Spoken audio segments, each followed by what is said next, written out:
Most dudes don't fail because they're weak or something. They fail because men forget why they started in the first place. The hardest part about breaking a bad habit isn't quitting the habit, it's staying the man you were, maintaining that habit, and making it a part of your life forever. For example, if a man stops watching pornography, but after a few weeks his discipline slips, life gets heavy, something happens, he's likely to fall back into temptation. Not because he's broken or something, but because he stopped feeding the reason why he quit. Howdy, my name is Nolan T. Painter. I'm an aspiring young man with aspirations greater than anyone will ever understand. And in today's video, I want to talk about why you fall back into your old habits and how to fix it. So why do habits die? Well, habits die when your purpose dies. And thinking about this, habits live, they thrive, not in your motivation, but in meaning. Sure, motivation helps to build discipline, but that discipline doesn't just maintain itself off of your motivation, because motivation fluctuates. But the discipline maintains itself and your habits live off of meaning. Why are you doing this? Who are you doing it for? What's the significance? Think about it this way, it's just like burning out. If you burn out, most of the time it's not because you're actually tired, but it's because you forget what you're wanting to do and you lost the purpose for it. That's why people who are millionaires, billionaires often burn out. Not because they put in a bunch of work, but because their goal in life, their pursuit in life was money. And once they achieved the money, they didn't know what to do. So they burnt out because they had no motivation or meaning to continue. So when you stop reminding yourself why you're changing, you naturally return to what's comfortable.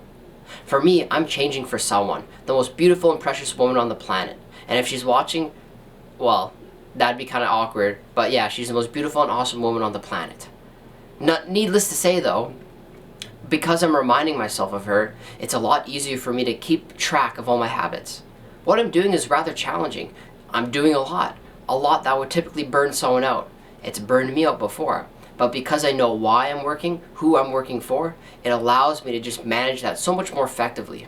Because without vision, the man just returns to his vomit, and you're going to return to the disgustingness of this world unless you have something to constantly remind you why you need to actually escape it. Sometimes prayer helps, but there's a reason why you have to do it multiple times a day, every day, because you need the repetition. You need someone to constantly keep you accountable. You need someone to always tell you, hey buddy, lock in. Because the whole point of working hard isn't about doing it for the moment, it's about doing it for the rest of your life. That's the point of habits.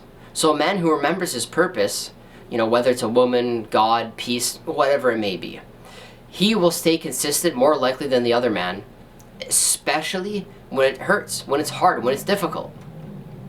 So if you haven't replaced the habit, you've most likely just removed it from your life. And what I mean by this is you can't just remove a bad habit. You have to replace it with a good one. And like an example being, if you're stuck with lusting, if you're having a difficulty avoiding lust as a man, you got to replace it with something that allows you to flee from it, because lust is actually the only sin you flee from. You don't fight it. If you try to fight it, you're going to just lose to it. That's how it works, naturally. There's no arguing that. It's the truth, right? So the key here is to replace it with something else. If you're staying up late, start getting up early. If you spend too much time on your phone, read a book. Because if you stop these habits, you're just going to have free time, and in that free time, you're going to fall into other bad habits. So you need to find good ones, and that acts as reason to want to do something better. So if you stop feeding your lust, you must feed discipline. So go to the gym, read, pray, create something, right? If you want to quit scrolling, fill that time with learning or writing, or like I said, reading a book. And in this, empty space is dangerous, because when you remove things, you have more free time. And what are you going to do in your free time? Chill out. So something's got to fill that. You need to make sure you choose what it is, right? If you have a bunch of free time, you're going to want to chill out and watch YouTube or play video games. Or you can fill that time with something else that's actually beneficiary to your life. So additionally, most likely or not, you rely on motivation rather than structure. So motivation being this impulse to then do something all of a sudden, rather than structure being this rigid, oriented life that is based around your goals. So motivation fails daily. It does. It fails every moment. We want to do something, and then in a moment, we don't want to do that anymore. So motivation isn't enough to bring us there. It might be enough of an impulse to get us to start, but if you want to really do anything, you need more than motivation. But structure, that's where structure comes in, because structure doesn't die. Structure's built on some motivation, sure, but it doesn't waver. It's just logically there forever. It's the truth. It's what's building into our truth.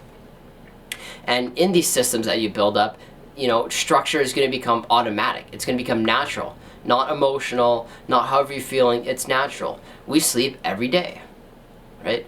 Maybe you pull an all-nighter once in a while, but you probably sleep every day. That's an example of structure. It doesn't matter how you're feeling. You're going to sleep today, right? You're going to eat today. You're probably going to do something today that you always do. That's like an atomic habit. That's a structure that you're building in. I'm learning multiple languages now. That's a part of my daily routine is I'll go and study other languages. That's a part of my structure. I just do that now. As opposed to what? As opposed to sitting around and doing nothing.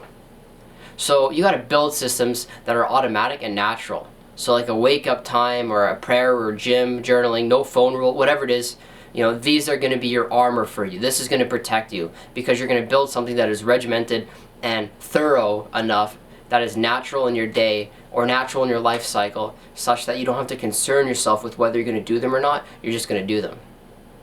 So think about it this way. Discipline isn't your punishment, right? And if you take your meaning here, discipline is actually your preparation for something. If you have a goal in life, the discipline isn't that goal itself. The discipline is what leads you to that goal. So if you want to be a millionaire, discipline is getting you to wake up early and start learning about making money. If you want to go to the gym and be ripped, discipline is looking for gym memberships, right? If you want to be good in a relationship, discipline is learning what a good man is. So discipline is the combination of all the steps and forcing yourself to complete all those steps to achieve that goal, not necessarily the goal itself. And remember, you can't just forget yourself.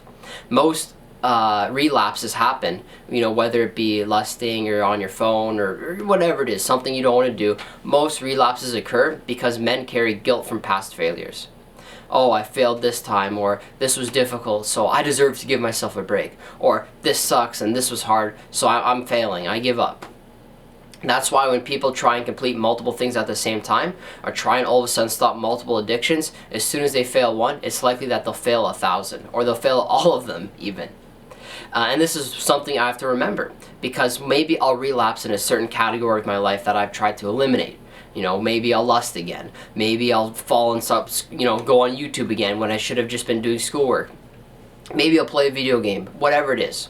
Right, I'll relapse, but I have to remind myself, just because I fail in one regard doesn't mean I have to give up on everything. So I have to double down in my discipline to make sure everything else that I'm working on stays. Because if I relapse once and everything else comes down and crumbles before me, it's going to take me a long time to build it back up. Like a long, long time. Because I've put a lot of effort into what I'm doing now. So I have to make sure, and in that effort, the consequences are drastic. So I have to make sure that everything around me, given that I do relapse, is maintained to the point where I don't have to consider relapsing and everything else at the same time. This way I'm prepared in the situation that if I make another mistake, I'm grounded enough to know that everything else will be comfortable in the sense that I'll continue working with that. And then I'll be able to spend my attention not focusing on everything, but rather just prioritizing that one thing that I really want to get back to after relapsing. So in this, the man who learns from his relapse is already a lot stronger than the man who hasn't failed yet. Because in failure, you're actually going to learn things that'll make you a better man. If you're trying to be rich and you fail again and again and again, you're probably going to have a lot more experience than the dude who's just given $1 million. So even though you might not have the goal, you're going to be way wiser. So in the event that you do fail or something wrong happens, which is inevitable at this point, then you're going to be much more equipped for the situation, and you're more than likely to actually double up and be more successful because you would have been more prepped to create the foundation. So learn to set relapse as a reminder, not a restart. Every time you fail, don't consider it being square one. Consider it being, square plus whatever you've learned, or square, all the additional knowledge that you've ascertained over your failure. So don't consider it as a full restart. It's just a reminder to keep on working. And additionally, of course, your environment feeds you. Your environment is thirsting for the old version of you, because it's likely that you surround yourself with everything that is pulling you towards this bad habit of yours. So you can't build new habits in the same environment where you grew the old ones. So this doesn't mean you need to completely change locations, but it does mean you need to work on what you surround yourself with, the people you hang out with, the objects you have in your room, right? Whatever it may be.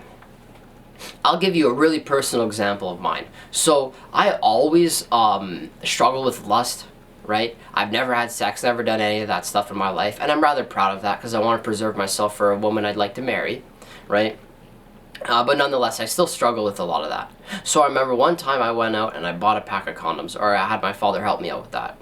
And the whole point of buying that pack of condoms wasn't to actually have sex, but it was to reassure myself. But here's the thing though, here's the problem. Buying that gave me permission to actually go and do something I otherwise would have regretted, right? If I go and have sex with a random person who's not my wife, I'm gonna regret that likely. Pardon me, it's allergy season as the snow's coming. Anyways, so I would have regretted something, you know, as in having sex with someone who's not my wife. So what was the point of buying a pack of condoms if I wasn't married yet, or if I didn't have a meaningful relationship at that point in my life? There was no point in it. It was just to reassure me. And you know what the consequence was? It put myself in an environment where I was more likely to do something wrong, because I now had the tools to my disposal to then commit something that was wrong.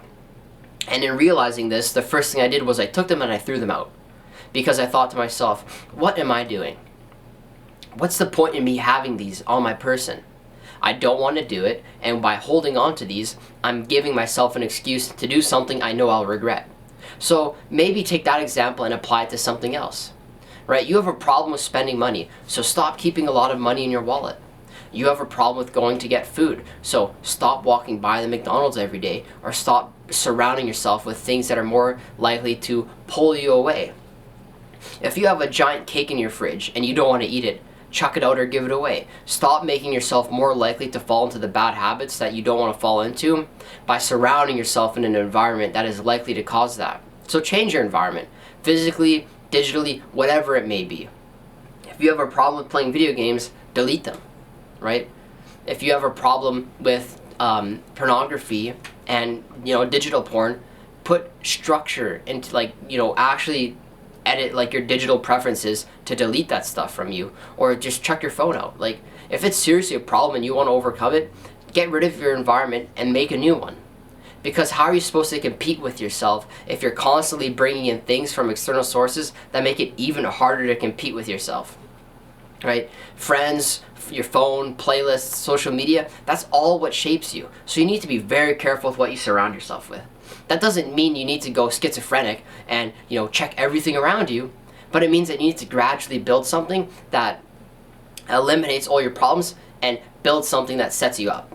In my bedroom, I have a bunch of sticky notes plastered all around the room. You might not be able to see them, but there's a lot, I promise you. Especially behind the camera, there's a lot.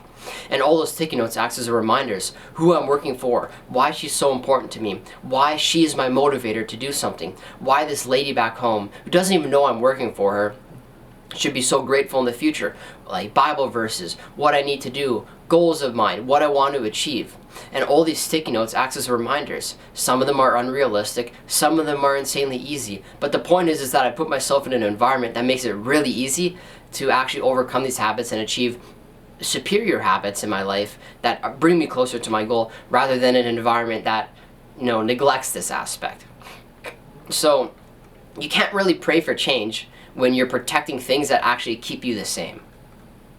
Anyways, every man fails. It's natural that he'll fall a bunch of times in his life. I'm fortunate to have fallen on my face a lot. And when I do fall, it's really, really bad. But because of this, I've learned, and I'm able to be a lot more effective than the average man. I'm able to push myself further than the average man by a lot.